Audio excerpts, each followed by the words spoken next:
जो मांगे ठाकुर अपने ते, सोई सोई देवै।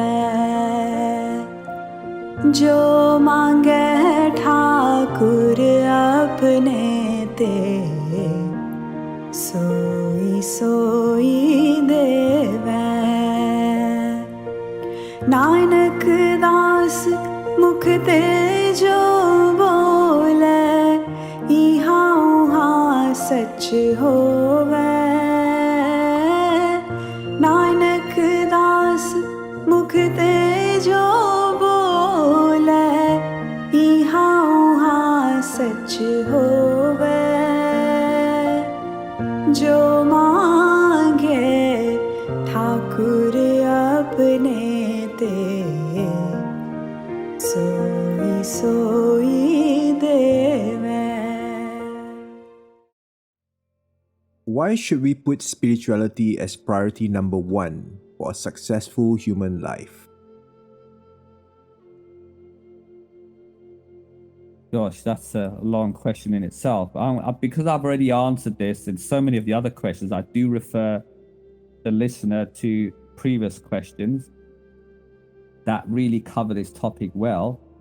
But I would say that in order to find true happiness, peace, and bliss in our life, then there is a system that has been laid down by the holy masters of the past and even of today that say that only by knowing our true self and going back to our true origin, the kingdom of God or the kingdom of truth, or supreme consciousness, can we become and therefore rest and become at once all-knowing, all-powerful, and all-present.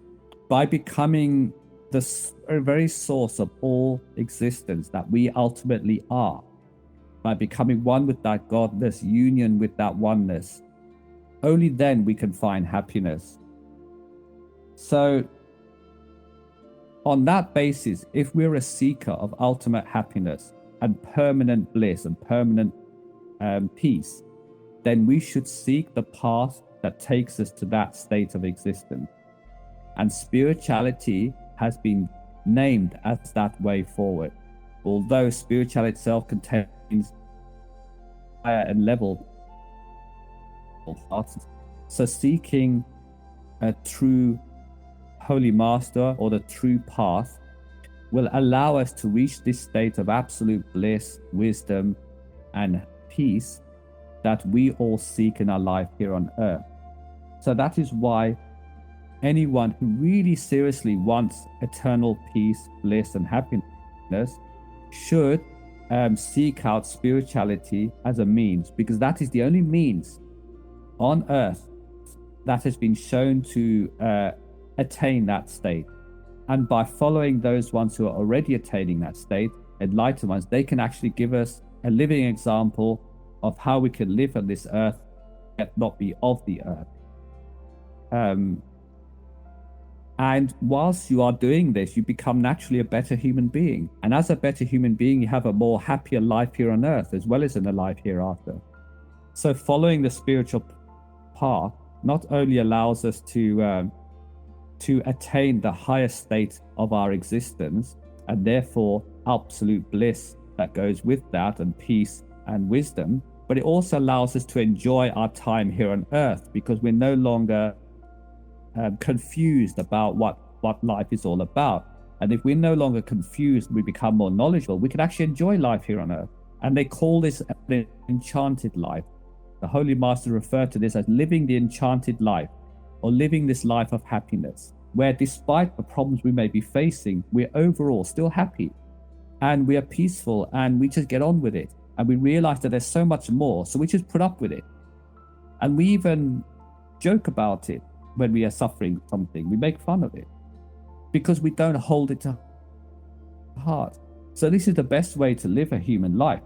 If we can take what comes with a smile without loss of courage and without becoming miserable, and we can become noble human beings that cause no harm to others, and therefore everyone respects us, and so on.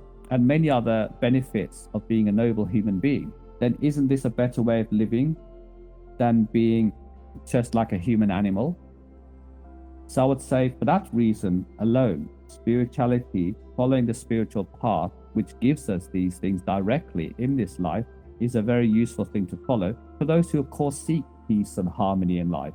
There may be some who don't. They want to live a miserable life and they want to take their chances with negativity and with misery as their companion because they don't believe that something good can exist. So they adopt misery as their companion and they don't want to leave them their companion of misery.